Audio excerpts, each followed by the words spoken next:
एक ट्रायंगल के interior angles का सम जो होता है वो 180 डिग्री होता है। ये जो ट्रायंगल के इंटीरियर एंगल्स का सम, अगर एंगल्स अल्फा बीटा और गैमा है 180 के इक्वल है, ये कुछ बहुत ही इंपॉर्टेंट ट्रिग्नोमेट्रिक आइडेंटिटीज को जन्म देता है जो कि tan और cot की होती हैं। फर्स्ट ईयर के स्टूडेंट का एसएलओ बेस्ड एग्जामिनेशन की प्रिपरेशन के लिए ये वाला क्वेश्चन मस्ट एक पार्ट जो है वो शॉर्ट क्वेश्चन में इंक्लूड हो सकता है। बहुत इंपॉर्टेंट क्वेश्चन है। ये आइडेंटिटीज क्या हैं और इनको कैसे ड्राइव करते हैं, आज के लेक्चर में हम ये सीखेंगे। अस्सलाम वालेकुम, बिस्मिल्लाहिर्रहमानिर्रहीम। अगर आप क्लास 11th के स्टूडेंट हैं और आप अपनी एग्जाम प्रिपरेशन कर रहे हैं जो कि तकरीबन 1.5 मंथ के बाद होने वाला है, तो हमने एक सीरीज बनाई है, 50 डे प्लान बनाया है आपकी एसएलओ बेस्ड एग्जाम प्रिपरेशन के लिए। इसमें हम क्या कर रहे हैं, इसमें आपके जितने भी इंपॉर्टेंट कॉन्सेप्ट्स हैं, हम पहले कॉन्सेप्ट की बात करते हैं और उसके बाद उससे रिलेटेड जो क्वेश्चंस हैं जो आपकी टेक्स्ट बुक हैं या जो डिफरेंट प्रोविंसेस की टेक्स्ट बुक्स हैं उनमें से हम क्वेश्चन पिक करेंगे और वो आपके साथ यहाँ पर लेक्चर में शेयर करेंगे। फिलहाल हम रेगुलरली वीडियो अपलोड नहीं कर पा रहे, उसकी बहुत सारी वजूहात हैं। एक तो एक चैनल पे हम क्लास 9 से 12 तक सब क्लासेस को डील कर रहे हैं, तो हम रोज की बुनियाद पर बहुत सारी वीडियोस अपलोड नहीं कर सकते। ये कुछ इस तरह का एल्गोरिथम होता है यूट्यूब का, कैसा हमारे लिए मुमकिन नहीं है। लेकिन जैसे ही 9-10th के पेपर स्टार्ट होंगे देन हम रेगुलर बेसिस पर हो सकता है एक वीडियो जो है वो मॉर्निंग में और एक वीडियो इवनिंग में क्लास 11 के लिए भी और क्लास 12 के लिए भी अपलोड करें। तो फिलहाल हम जरा स्लोली हर 2 या 3 दिन के बाद एक वीडियो आपके साथ शेयर कर रहे हैं। तकरीबन 30 मार्च तक ऐसा ही होगा। तो आज हमारा डे 3 है। डे 3 में हम क्या करने जा रहे हैं, हम प्रूव करने जा रहे हैं बहुत इंपॉर्टेंट आइडेंटिटीज tan और cot की।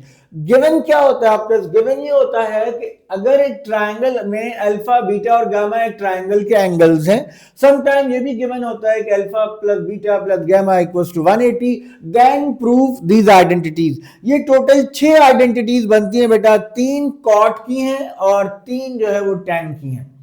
आपको सिर्फ एक आइडेंटिटी या 2 का अगर आइडिया हो जाए कि आपने करना क्या है तो फिर आपके लिए कोई प्रॉब्लम नहीं है, आप इजीली किसी तरह की भी आइडेंटिटी प्रूव कर सकते हैं। आप जरा उस आइडिया को समझने की कोशिश करें।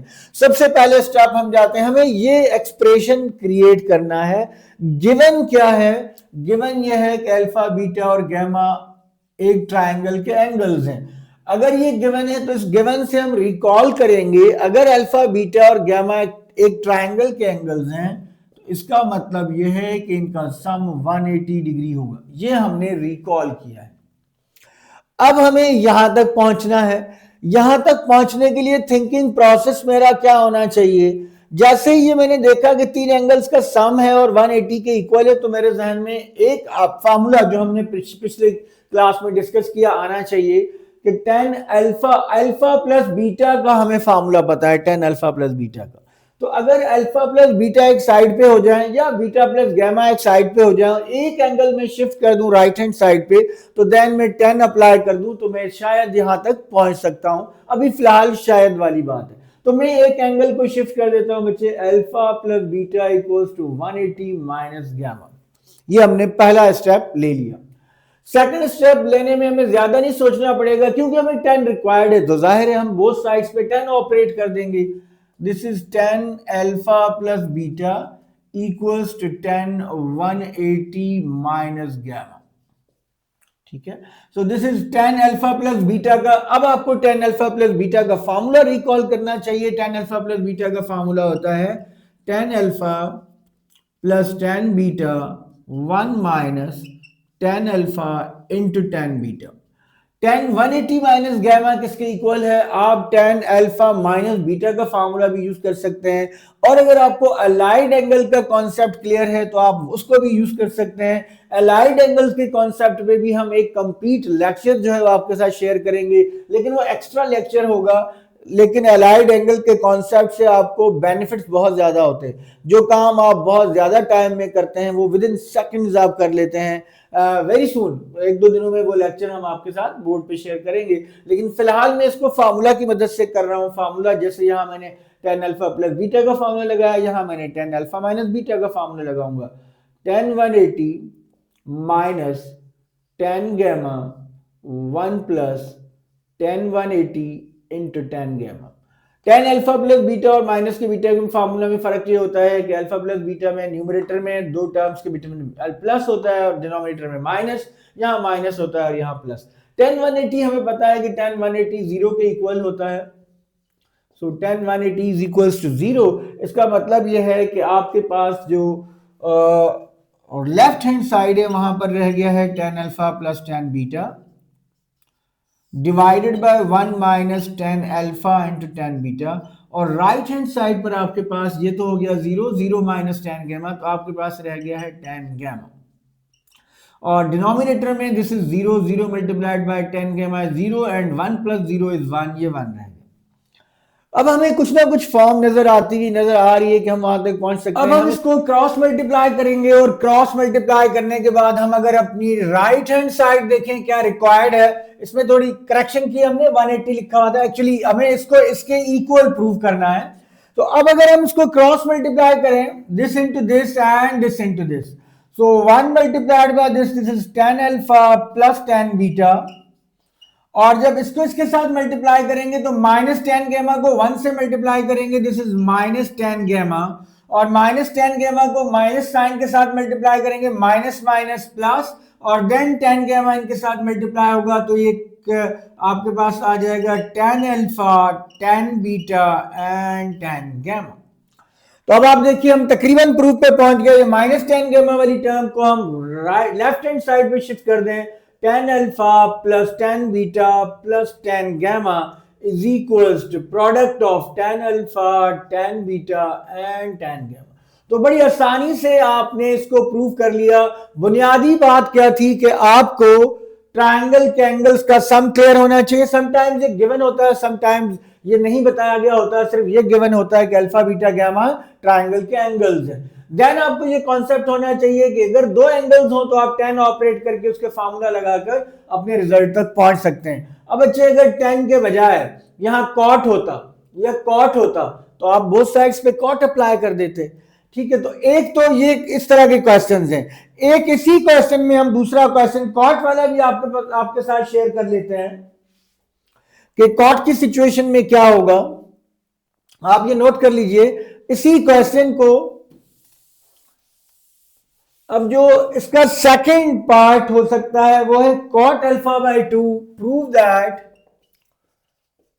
cot alpha by 2 plus cot beta by 2 plus cot gamma by 2 is equals to इनकी product cot alpha by 2, cot beta by 2 and cot gamma by 2। ये आपका क्वेश्चन है। अब देखिए थिंकिंग प्रोसेस किसी हद तक हमें क्लियर हो गया है कि यहां तक पहुंचने के लिए क्या करना चाहिए। अब पहला स्टेप तो आपने लिखा है एज वी नो दैट, ये आपने लिख दिया कि ये सिचुएशन है, ठीक है। ट्रायंगल के इंटीरियर एंगल्स का सम 180 है, एक एंगल को आपने शिफ्ट भी कर दिया। अब अगर आप गौर करें जो हमें प्रूव करना है उसमें हर एंगल 2 से डिवाइड हो रहा है। इसका मतलब यह है कि हमें क्या करना चाहिए, इसको 2 से डिवाइड कर देना चाहिए।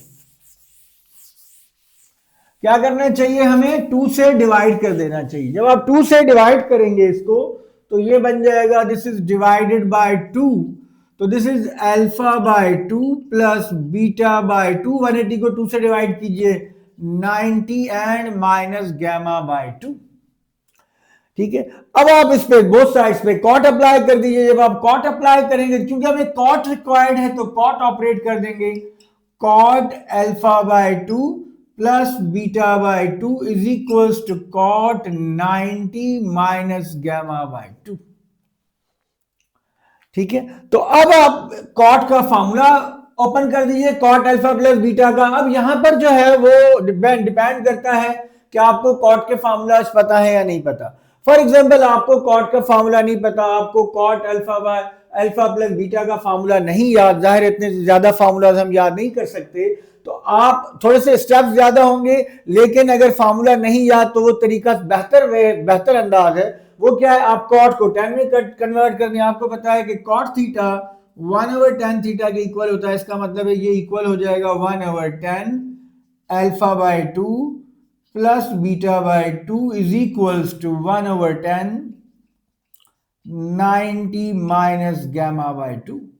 फिर हम अगेन इसको कॉट में शिफ्ट कर देंगे, क्रॉस मल्टीप्लाई कर दीजिए इसको, तो ये आ जाएगा 10 90 minus gamma by 2 is equals to 10 alpha by 2 plus beta by 2।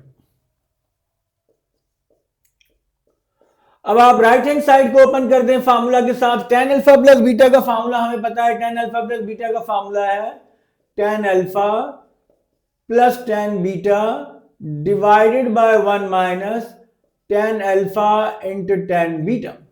Left hand side पे क्या करेंगे, अब यहां पर चूंकि अगर आप इसको 10 अल्फा माइनस बीटा का फार्मूला अप्लाई करते हैं तो अक्सर स्टूडेंट इस बात में कंफ्यूज होते हैं, क्योंकि 10 90 अनडिफाइंड होता है, इन्फिनिट होता है। अगर आपने इसमें वो फार्मूला लगाया तो इन्फिनिट का क्या करेंगे, इन्फिनिट किसी भी नंबर से मल्टीप्लाई डिवाइड एड सब्ट्रैक्ट होकर इन्फिनिट ही रहता है, तो आप प्रॉब्लम में आ जाएंगे।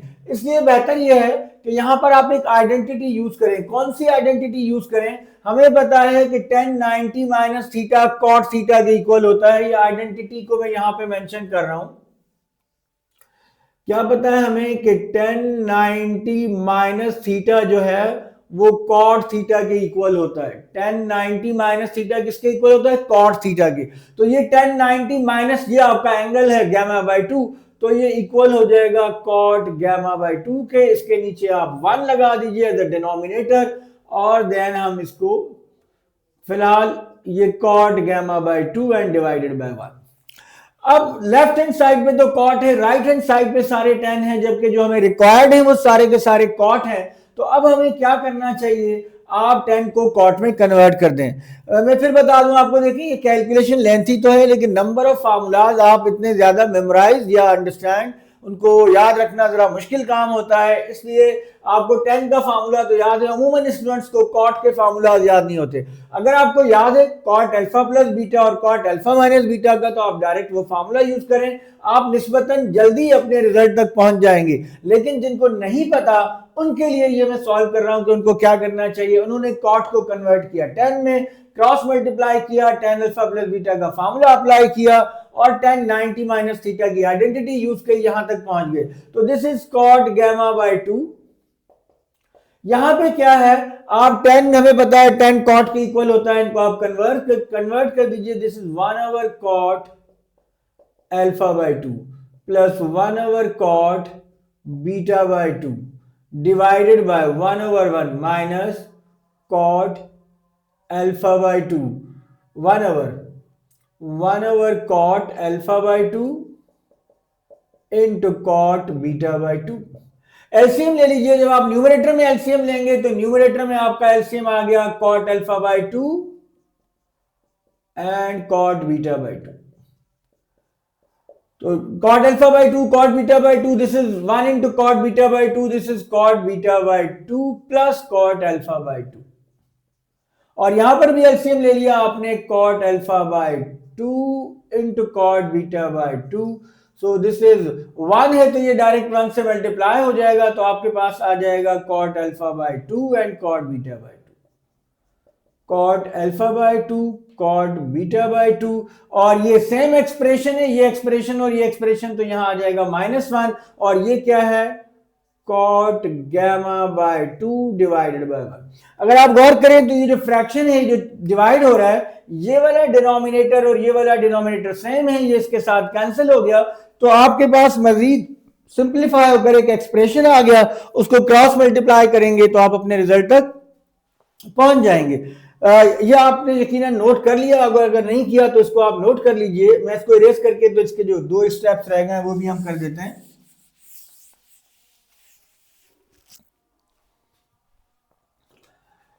अब आपके पास रह गया cot gamma by 2 divided by 1 is equal to cot beta by 2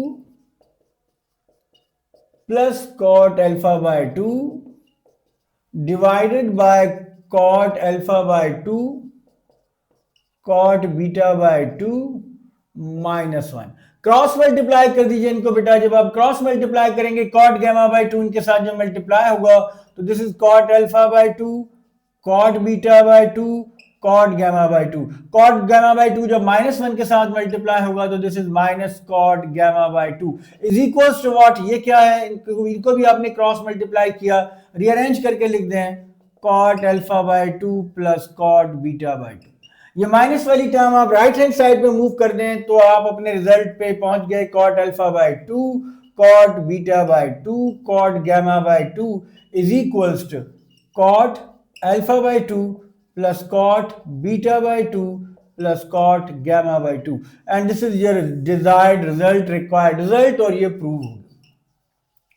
तो मैंने आपको बताया बच्चे इससे रिलेटेड बहुत सारी आइडेंटिटीज हैं टेन और कॉट की। लॉजिक यही है कि जो गिवन एंगल्स हैं उनका ट्रायंगल के उनका सम 180 करेंगे, एक एंगल को आप शिफ्ट करेंगे 180 की तरफ, और अगर कॉट रिक्वायर्ड है तो कॉट अप्लाई कर देंगे, टेन रिक्वायर्ड है तो टेन अप्लाई कर देंगे। अगर एंगल 2 से डिवाइड भी हो रहा है तो पहले 2 से डिवाइड करेंगे और बाद में कॉट या टेन अप्लाई कर देंगे तो हम अपने डिजायर्ड रिजल्ट तक पहुंच जाएंगे। इस तरह हम सिर्फ 2 आइडेंटिटीज करके बहुत सारी आइडेंटिटीज को प्रूव कर सकते हैं अगर आप इसके सेंस को, इसकी लॉजिक को और इसके एसएलओ बेस्ड सिस्टम को समझ जाते हैं। तो बहुत ही खूबसूरत सवाल, और अक्सर स्टूडेंट को मैंने देखा है कि वो इस सवाल को या तो मेमोराइज कर लेते हैं या कहते हैं सर ये बहुत मुश्किल सवाल है, हम इसको चॉइस में छोड़ देंगे। मेरे हिसाब से एक बहुत आसान सवाल है, सिर्फ कॉन्सेप्ट पे थोड़ा गौर करते हैं, थिंकिंग प्रोसेस को थोड़ा समझने की कोशिश करते हैं तो आई थिंक इसको आप हमसे भी ज्यादा बेहतर अंदाज में कर सकते हैं।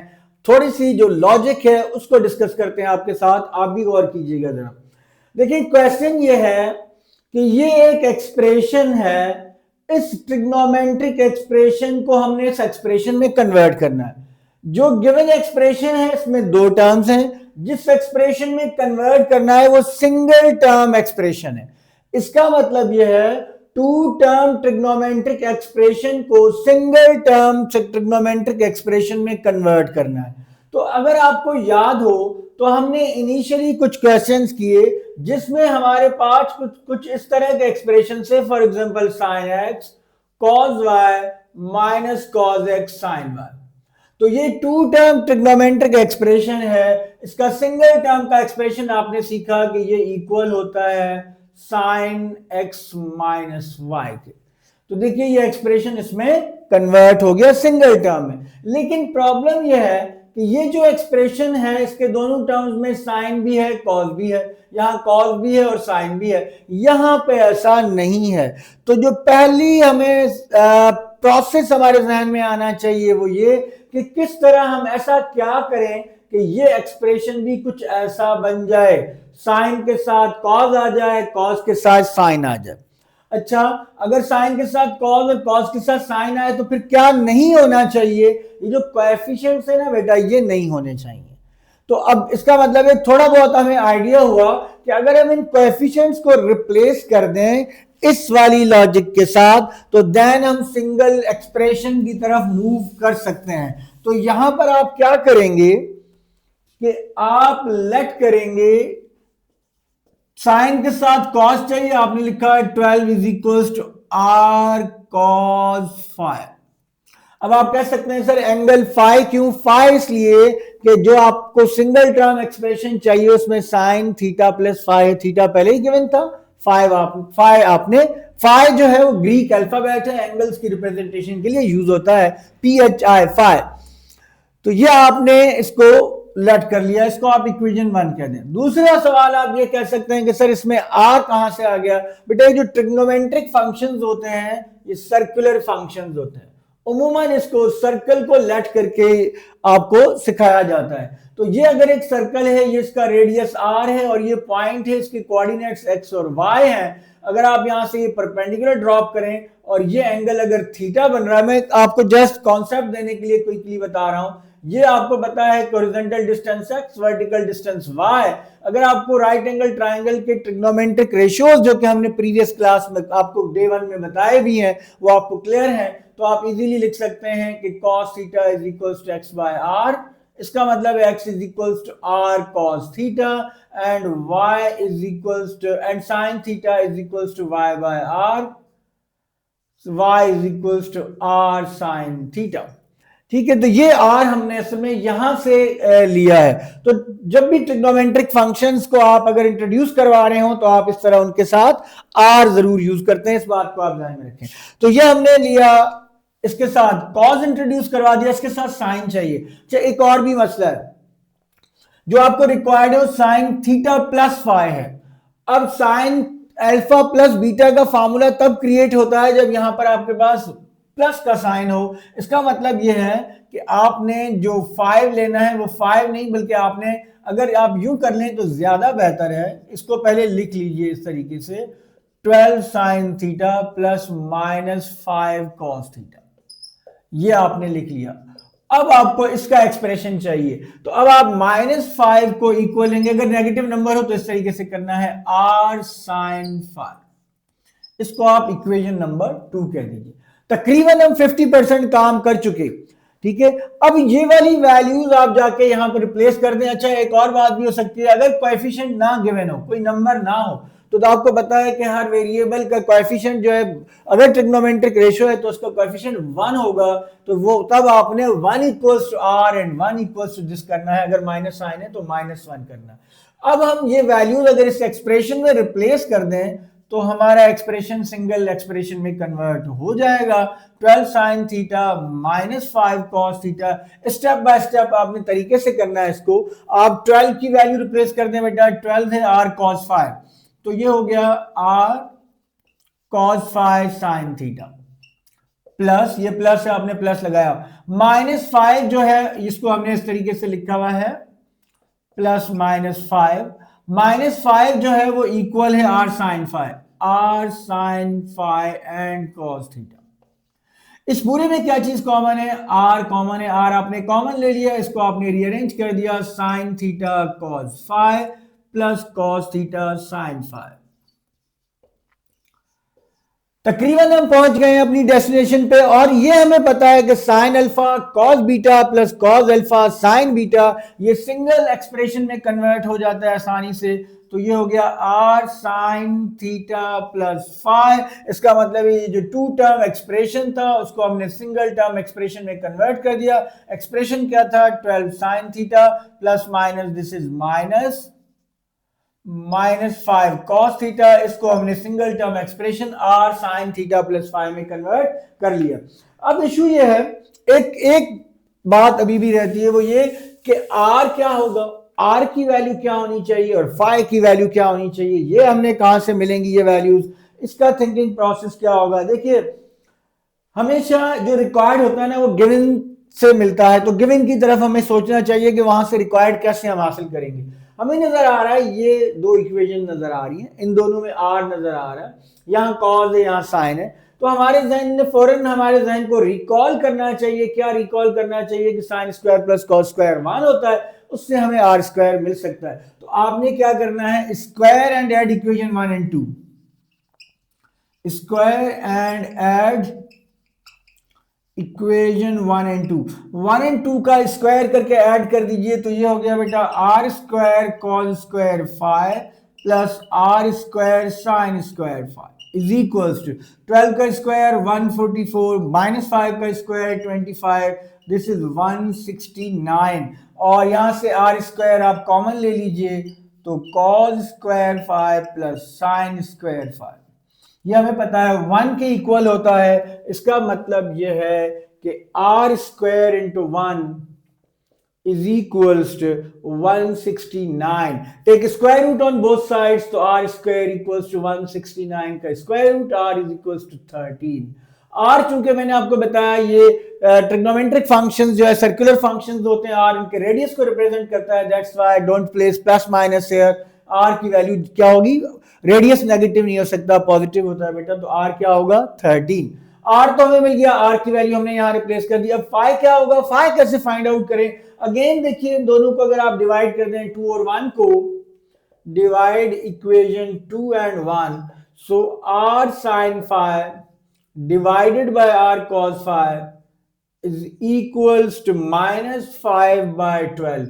R cancel, sin by cos 10 होता है, so this is 10 phi is equals to minus 5 by 12 and phi is equals to 10 inverse of minus 5 by 12.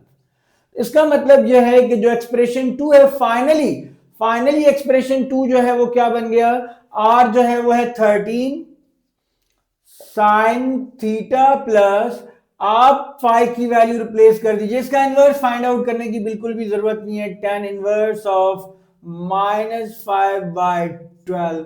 This is what, ये जो एक्सप्रेशन था लेफ्ट साइड पे इस एक्सप्रेशन को भी लिख ले बेटा, 12 sine theta minus 5 cos theta. ये एक्सप्रेशन जो है वो आपका कंप्लीटली कन्वर्ट हो गया, two implies that completely convert हो गया सिंगल टर्म एक्सप्रेशन में, जो कि इस फॉर्म का था. तो ये हमने एक सवाल किया है, लेकिन अब इस तरह का कोई भी सवाल आए, अच्छा आपके क्योंकि एसएलओ में सिर्फ साइन थीटा प्लस फाइव है, तो question sign theta plus five का आएगा. जस्ट आपकी ये वैल्यूज ये चेंज हो सकती हैं, यहाँ प्लस के बजाय माइनस हो सकता है, दैट्स इट. ठीक है, यही कुछ आपके उसमें होगा. तो आई होप कि ये एक सवाल से ये बाकी क्वेश्चंस आप इजीली कर सकते हैं. ये यकीनन आपने नोट कर लिया होगा. हम लास्ट क्वेश्चन की तरफ बढ़ते हैं. ये मैं रेज करने लगा हूं बेटा. लास्ट क्वेश्चन जो है वो बहुत ही इंपॉर्टेंट क्वेश्चन है. एक ही सवाल है, एक सवाल के थिंकिंग प्रोसेस से आप number of SLO based questions कर सकते हैं. अगर आप उस थिंकिंग प्रोसेस को अंडरस्टैंड कर जाते हैं, हम कोशिश करेंगे कि आपको वो थिंकिंग प्रोसेस जो है वो अच्छी तरह समझा सकें, ताकि आप इससे रिलेटेड कोई भी क्वेश्चन आए तो आप इजीली कर दें. क्वेश्चन लिखने में भी काफी टाइम लग जाता है, तो मैं आपको क्वेश्चन का रेफरेंस दे देता हूं, आप वहां से वो देख सकते हैं. क्वेश्चन आपकी एक्सरसाइज जो है वो चैप्टर 8 की 8.1 का क्वेश्चन नंबर 14 है, जिसमें क्या है, a telephone pole is based by two wires that are both fastened to the ground at a 3 meter from the base of the pole. Question number 14 आपकी टेक्स्ट बुक का क्या है कि अच्छा, इस तरह के जितने भी क्वेश्चंस होते हैं उनमें राइट एंगल ट्रायंगल बनता है, ये बात ध्यान में रखिए. एक पोल है, जाहिर है पोल है तो कहां होगा, ग्राउंड के ऊपर होगा. फिगर बनाना बहुत जरूरी है. आपने बनाया, ये सपोज ग्राउंड है, ये इसके साथ पोल है, और ग्राउंड के पोल के बेस से 3 मीटर के फासले पर यहां पर एक पॉइंट है. इस पॉइंट पे क्या है, आगे देखते हैं कि इस पॉइंट पे क्या है. Ground 3 meter from the base of the pole. The shorter wire is fastened to the pole 3 meter above the ground. यहां से हमने इस पोल को सपोर्ट देने के लिए 2 वायर्स लगाई. जो छोटी वायर है वो इसको 3 मीटर के हाइट पे बांधी गई है ताकि पोल गिरे ना, उसको सपोर्ट देने के लिए. And the longer wire 7 metre above the ground, और जो लॉन्गर वायर है वो ग्राउंड से 7 मीटर की ऊंचाई पे, फॉर एग्जांपल यहां से लेकर यहां तक का जो डिस्टेंस है बेटा, हाइट जो है वो 7 मीटर है. ये लॉन्गर वायर ये है, ये लगाई गई है. अब आपसे डिफरेंट पार्ट्स पूछे गए हैं. ये लॉन्ग क्वेश्चन के लिए बहुत इंपॉर्टेंट क्वेश्चन है. एग्जामिनर्स का फेवरेट क्वेश्चन होते हैं इस तरह के, जिसमें एक ही सवाल में 3-4 बातें आपसे, 3-4 सब पॉइंट्स आपसे पूछे जाएं, ताकि जो नंबर डिस्ट्रीब्यूशन है वो आसान हो जाए. इसलिए इसको जरा गौर से देखिएगा. पहली चीज फिगर होती है. क्या गिवन था, एक पोल था, हमने पोल बनाया, ग्राउंड बनाया, पोल बनाया, 90 डिग्री बना दिया. पोल को सपोर्ट देने के लिए पोल से दूर एक पॉइंट है, 3 मीटर दूर है, हमने 3 मीटर लिखा. वहां से हमने 2 वायर लगाई हैं, एक पोल के 3 मीटर के हाइट पे, एक पोल के 7 मीटर की हाइट पे, और उसको सपोर्ट देने के लिए. अब पूछा क्या है उसकी बात करते हैं. पहले पार्ट में पूछा है, what is the measure in degrees of the angle that the shorter wire with the ground. Shorter wire ground के साथ क्या एंगल बना रहा है. For example shorter wire angle बना रहा है alpha. Angle of shorter wire is required.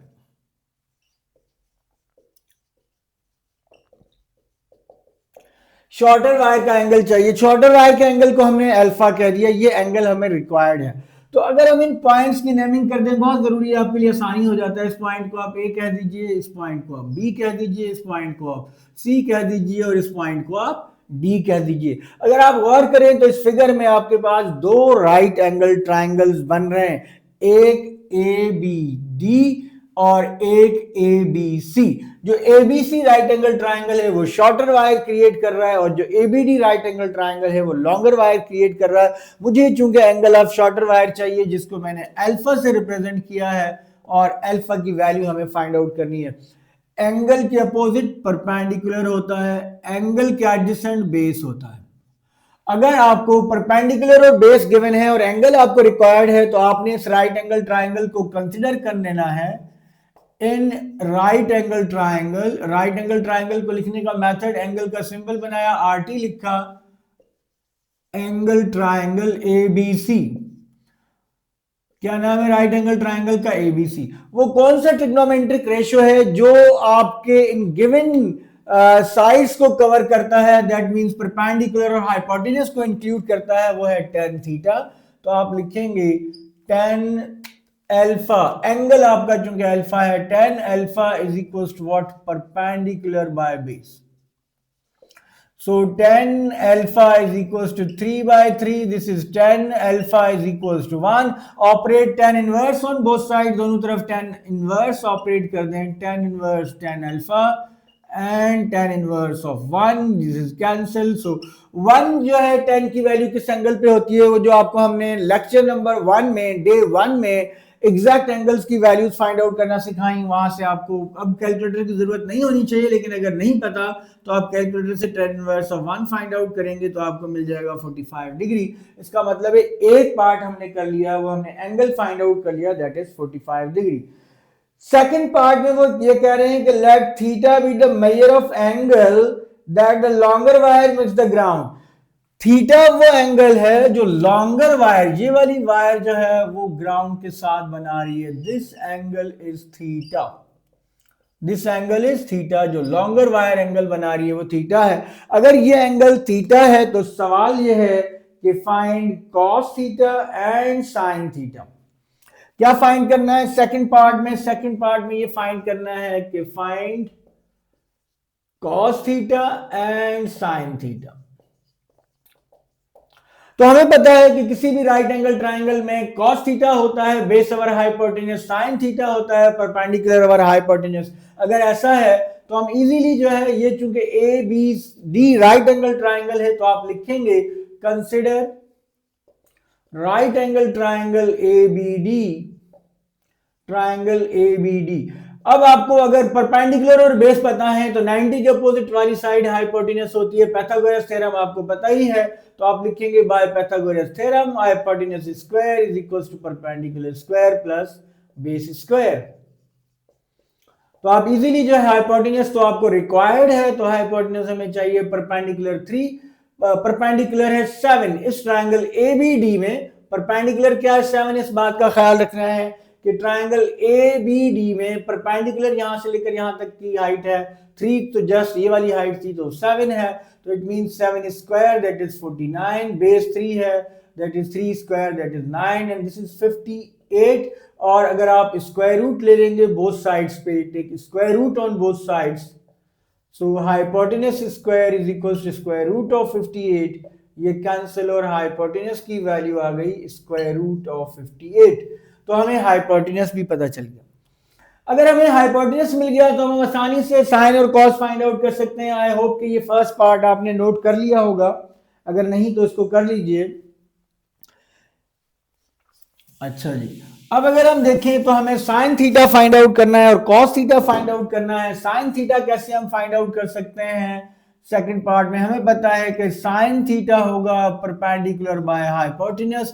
Perpendicular है 7, हाइपोटेन्यूज से स्क्वायर रूट ऑफ 58, तो मुझे साइन थीटा मिल गया 7 ओवर स्क्वायर रूट ऑफ 58।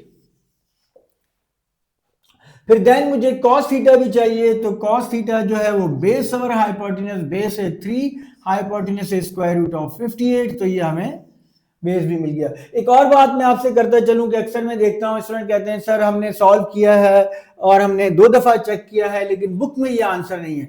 देखिए एक तो यह है कि पहले जो टेक्स्ट बुक्स लिखने वाले लोग होते थे वो बड़ा कॉन्शियस होते थे कि कोई मिस्टेक ना रह जाए, वो प्रूफ रीड बड़े अच्छे तरह से करते थे, वो आंसर लिखते वक्त बहुत ख्याल करते थे, वो आंसर्स में कभी ये नहीं लिखते थे कि डू योरसेल्फ। आजकल तो ये स्टाइल भी है कि आंसर्स में लिखा हुआ होता है डू योरसेल्फ।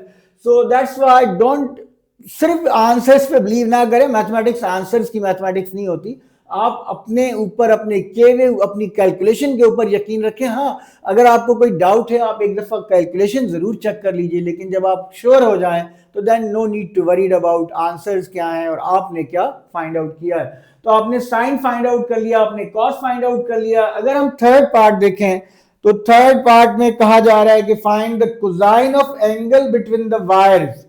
जो वायर्स के दरमियान एंगल है इसका कोसाइन फाइंड आउट किया जाए। इस एंगल का कोसाइन फाइंड आउट किया जाए, ठीक है। एंड और ये भी cosine between the wires meet at the ground. Find the cosine of angle between the wires where they meet at the ground. जहां पर ये ग्राउंड के साथ मीट कर रही हैं ये दो वायर्स, इनके बिटवीन जो एंगल है उसका कोसाइन फाइंड आउट किया जाए। इन वायर्स के दरमियान क्या एंगल है पहले हमें वो फाइंड आउट करना पड़ेगा, और उसके साथ कॉस लगा देंगे तो उसका कोसाइन आ जाएगा, ठीक है। अब इन वायर के बिटवीन एंगल कैसे फाइंड आउट करें, ये जरा गौर कीजिएगा। इस क्वेश्चन के मसाइल भी आंसर में जिसका मैंने जिक्र किया। फॉर एग्जांपल मैं यहां बड़ा डिटेल से बनाता हूं बेटा। ये आपका एक एंगल है जिसको आपने थीटा कहा, ये आपका एक एंगल है जिसको आपने अल्फा कहा। यहां पे इसका इनवर्स फाइंड आउट करेंगे तो आपको थीटा की वैल्यू मिल जाएगी। मेरे पास कैलकुलेटर नहीं है तो मैं नहीं कर सकता, मैं आपको बता रहा हूं। आप कॉस इनवर्स या साइन इनवर्स अप्लाई करें तो आपको थीटा की वैल्यू मिल जाएगी। जब आपको थीटा मिल जाए तो जो एंगल बिटवीन वायर्स है उसको हम बीटा कह लेते हैं। Let beta be the angle between wires. Angle between wires, ठीक है। तो बीटा जो है वो किसके इक्वल होगा, बीटा इक्वल होगा थीटा माइनस अल्फा के। थीटा में से आप देखिए इस पूरे एंगल में से ये वाला एंगल माइनस कर दें तो आपको ये वाला एंगल मिल जाएगा, इसको हमने बीटा कहा है। This is the angle between wires. और जब आपको एंगल बिटवीन वायर्स मिल जाए तो उस पर आप कॉस ऑपरेट कर दें, जो भी एंगल हो, तो cosine of angle between wires, ठीक है। तो ये कॉस बीटा जो ये एंगल है इसके साथ आप कॉस अप्लाई कर दीजिए, जो भी वैल्यू आ जाए तो आपको cosine of angle between the wires मिल जाएगा, ठीक है। आपने पहले वायर्स के दरमियान का एंगल फाइंड आउट किया और उसका कॉस फाइंड आउट करेंगे तो आपको cosine of angle between wires जो है उसकी वैल्यू मिल जाएगी कि कॉस बीटा जो है वो जो एंगल के बिटवीन वायर्स के बिटवीन जो एंगल है उसका कोसाइन क्या होगा। लास्ट पार्ट में अगर हम देखें, find the nearest degree the measure of angle between the wires. ये इन्होंने कंफ्यूजिंग सा, ये बिल्कुल इलॉजिकल सी बात पूछी है। बहरहाल आपने अब वो कह रहे हैं ये cosine of angle between wires के बाद पूछा जा रहा है कि एंगल बिटवीन वायर्स क्या होगा। एंगल बिटवीन वायर्स आप ऑलरेडी फाइंड आउट कर चुके हैं, दैट इज बीटा। तो आई थिंक अगर सेंसिबल अगर कोई बंदा पेपर को अरेंज करेगा तो ऐसा क्वेश्चन नहीं पिक करेगा। ये वाला जो पार्ट है इसका, स्पेशली थर्ड, ये बिल्कुल मीनिंगलेस किस्म का पार्ट है। लेकिन बहरहाल आपने angle between wires find out कर लिया, दैट इज बीटा, और वो हम ऑलरेडी कर चुके हैं। तो this is all about today's lecture. और ये हमने तकरीबन एक हिस्सा जो है वो 3 हिस्सों में अगर मैं डिवाइड करूं इस चैप्टर को, तो एक हिस्सा हमने कंप्लीट कर लिया है जिसमें हमने जो है वो फंडामेंटल लॉ ऑफ ट्रिग्नोमेट्री से स्टार्ट किया। उससे बाकी जो लॉज जनरेट हुए हमने उनको देखा, और उससे रिलेटेड जो क्वेश्चन जनरेट हो सकते हैं हमने उनको सॉल्व किया। Next lecture the very important one, trigonometry में से 30 से 40% पेपर जो है अपेयर होता है। अब चूंकि जरा चैप्टर कम हो गए हैं तो कम से कम 30% तो आप समझिए जरूर फिर भी होगा, और उसमें ज्यादातर हिस्सा चैप्टर 8 में से होगा। और चैप्टर 8 में से अगर ज्यादातर हिस्सा होगा तो वो नेक्स्ट जो हमारा कंटेंट है, नेक्स्ट जो टॉपिक है वो है double angle identities, triple angle and half angle identities.